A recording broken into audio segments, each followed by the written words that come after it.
Salut tout le monde, c'est Enisno. Aujourd'hui dans cette nouvelle vidéo, on va aller regarder les nouveautés de la bêta 5 d'iOS 11. Comme je l'avais fait juste avant pour les nouveautés de la bêta 4, vous pouvez toujours aller regarder cette vidéo si ça vous intéresse.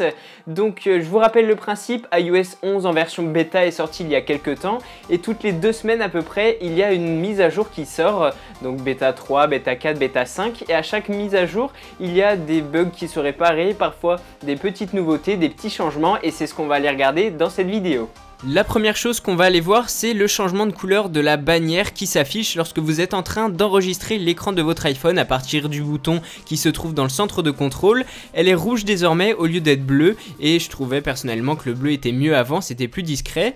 Ensuite, on a des petites icônes qui ont été modifiées, par exemple les réglages et l'appareil photo. La couleur de l'icône réglage est plus foncée et l'appareil photo a été modifié. Ensuite, dans les réglages, dans l'onglet appel d'urgence, on a une nouvelle animation qui nous explique comment utiliser le mode appel d'urgence. En fait, il faut appuyer 5 fois rapidement sur le mode veille pour lancer un appel d'urgence. Ensuite, autre modification, lorsque j'appuie sur le Bluetooth et que j'ai une enceinte à proximité, dès que celle-ci va se connecter, je vais avoir une icône qui va apparaître dans l'onglet musique en haut à droite, vous pouvez voir. Donc ça m'indique que je peux diffuser le son sur cette enceinte et pour le faire apparaître, j'appuie sur ce bouton. D'ailleurs, l'icône de ce bouton a été modifiée pour cette bêta.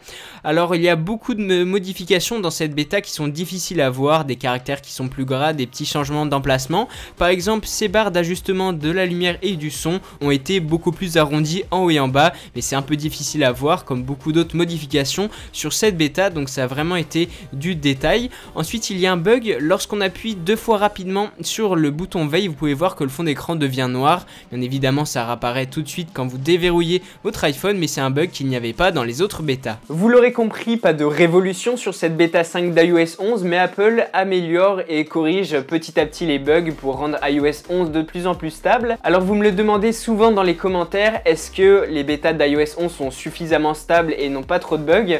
Eh bien actuellement je peux vous dire que oui, j'utilise au quotidien et je n'ai pas trop de bugs qui soient insupportables, voire même des fois pas du tout de bugs, donc vous pouvez les utiliser, comme ça vous profitez des nouvelles fonctionnalités sans trop de problèmes. Donc voilà, dites-moi dans les commentaires ce que vous pensez de cette mise à jour. N'oubliez pas aussi de mettre un gros pouce bleu, de vous abonner à ma chaîne. En attendant ma prochaine vidéo, portez-vous bien, on se retrouve très bientôt.